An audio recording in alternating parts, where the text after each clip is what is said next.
This is a brief overview of Mice and Men. The author is John Steinbeck, and the genre is fiction tragedy.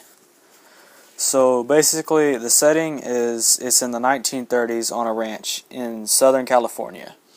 The two main characters, Lenny and George, although are an unlikely pair, they have formed a family and cling together in the face of alienation and tragedy.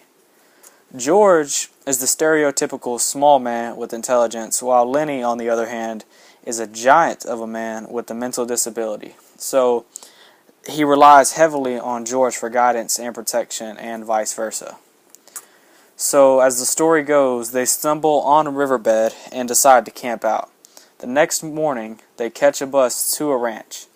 They both meet with the boss, but George is afraid of what the boss will think of Lenny, since Lenny is a giant, mentally disabled man.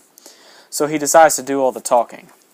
But the boss sees no problem with it, so he assigns them both a bunk on the ranch in a ranch house. The ranch house conditions that they are staying in are so horrible. The condition of the ranch house is not far from a pigsty.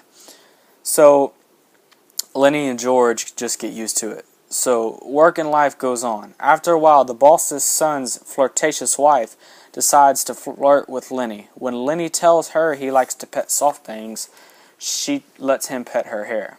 But being the giant he is, he accidentally breaks her neck. Fearing the worst, Lenny retreats to a designated spot George told him about, just in case trouble happens. But Lenny returns and nobody noticed. But George realizes if something else bad happens, they could be out of a job. So he shoots his lifelong best friend in the head. So George, corrupted, leads them, all the ranch workers, he leads them to believe Lenny committed suicide. They all believe him, and after all that, life goes on.